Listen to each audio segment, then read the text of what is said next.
Je suis en compagnie de France Hutchison, une maman qui a décidé de faire une différence dans la vie de son enfant et des autres enfants qui ont des sévères troubles d'apprentissage et d'hyperactivité. Avant la pause, France, on se disait qu'il y a de plus en plus de cas. Ouais. Puis, tu as fait beaucoup de recherches depuis que la petite est née. Tu fais beaucoup de travail dans le milieu. Tu viens du milieu de l'éducation. Oui. Tu es aussi coach oui. dans ta vie professionnelle. Tu es coach éducationnel oui. et aussi coach de carrière, etc. Mais à quelle conclusion es-tu arrivé? Où arrives-tu présentement? Oui. Ça pourrait peut-être changer. Mais... Bien, quand on regarde les études qui ont été faites au niveau de l'autisme, au niveau des troubles envahissants du développement, troubles d'apprentissage, on se rend compte qu'il y a une cause neurologique et il y a des facteurs qui peuvent influencer au niveau neurologique. Dans le cas de Daphné, c'est sûr qu'il y a un côté héréditaire donc, pour elle, il y avait vraiment un côté familial qui était très important. Donc, chez le côté paternel, il y avait eu des troubles de langage. Donc, on s'est rendu compte qu'il y avait probablement un côté héréditaire très, très fort. Il y a aussi des facteurs très environnementaux qui, tant qu'à moi, sont très, très présents. On parle de l'environnement aujourd'hui, comment ça a un impact sur nos vies. L'alimentation, comment l'alimentation a changé dans les 20 ou 30 dernières années. Il y a des études qui ont été faites aussi au niveau du gluten, donc oui. Le blé, comment ça pouvait affecter les enfants qui sont autistes. Donc, quand on enlève l'élément gluten chez certains enfants, on se rend compte que l'enfant peut se remettre à parler, peut se remettre à avoir moins de troubles comportementaux, moins de déficit d'attention. Donc, il y a comme une intolérance, parfois, je crois, au gluten ou à certains aliments qu'on a, et ça a une répercussion automatiquement sur le côté neurologique. Dans le cas de Daphné, on n'a pas essayé d'enlever le gluten encore, mais je dirais que c'est une de mes prochaines étapes. Oui, parce que c'est pas facile. Oh mon Dieu, parce que quand on commence à surveiller l'alimentation, ça veut dire que quand on va faire l'épicerie, il faut lire toutes les étiquettes. Oui, exactement. Il faut éliminer tellement de choses, ou éliminer le sucre, par exemple. Oui. Ben, tout a du sucre dans tout ce qui est préparé. Tout ce qui est raffiné. Oui. Puis ça, on disait ça, il y a 10, 15, 20 ans, quand on a commencé à parler d'hyperactivité dans les écoles, on disait aux parents, éliminer le sucre. Mais maintenant, ça va au-delà du sucre, ça va au-delà de ça. Donc, peut-être le gluten, peut-être certains aliments, formules laitiers qui sont... Est-ce que tu comprends? Est-ce que tu as fait une réflexion sur pourquoi tout à coup, ces aliments ont un impact si néfaste sur certaines personnes? Ben, moi, je regarde juste le style de vie qu'on a maintenant où on est plus sédentaire, on bouge moins, on élimine moins. Je pense que juste le fait de moins bouger, on est moins capable d'éliminer peut-être les agents de conservation qu'il y a dans les aliments.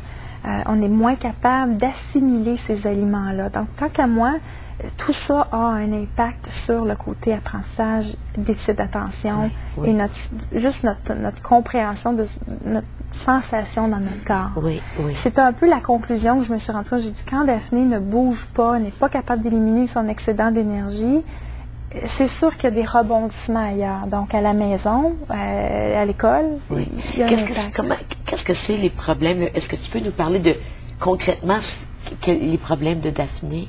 Ben, les tu parlais problèmes... qu'elle a de la difficulté à parler. Oui, Daphné a des troubles au niveau réceptif. Donc, elle a de la difficulté à comprendre les consignes verbales.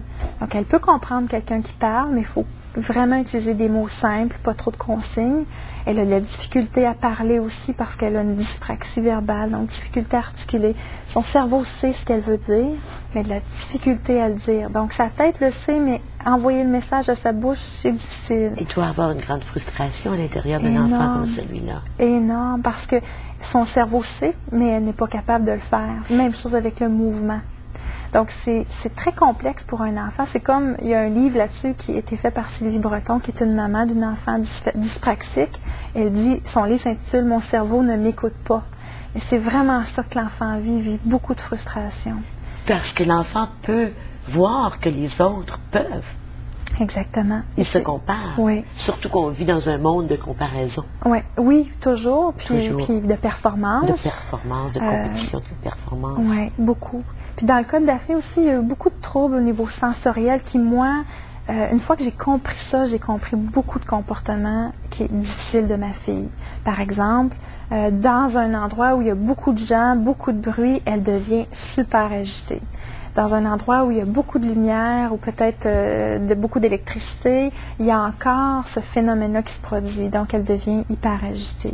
C'est quoi? C'est trop d'énergie qui circule autour d'elle? Trop d'énergie, trop de stimuli. Donc, elle a de la misère à focusser sur une chose. Donc, il y a tellement de choses sur lesquelles elle peut se concentrer qu'elle en perd son focus. Je sais qu'il y a des enfants aussi qui ont beaucoup de difficultés. Ils entendent plein de choses, ils entendent tout le temps. Oui. Donc, c'est difficile pour eux de tourner leur attention sur une chose en particulier. On leur dit, bon, ben là, tu vas lire, là. Oui. Mais là, ils commencent à lire. Puis là, oups, il entend Jean-Claude parler en arrière. Puis là, ben là, il y a lui qui se passe, puis l'autre se passe. C'est ça, là, oui. Tout se passe partout. Donc, même s'ils veulent, ils peuvent pas. Oui. Donc, ça, mais c'est tellement de facettes différentes. Puis une fois qu'on comprend, on est capable d'adapter l'éducation de l'enfant en fonction de ce que l'enfant est capable et ses difficultés aussi. Donc pour moi, ça a été d'adapter vraiment comment je lui parle, ce que j'élimine autour d'elle quand j'ai besoin vraiment qu'elle se concentre. Certains événements sociaux que je vais décider de ne pas y aller si je vois qu'elle est trop agitée ou que ça ne lui conviendra pas.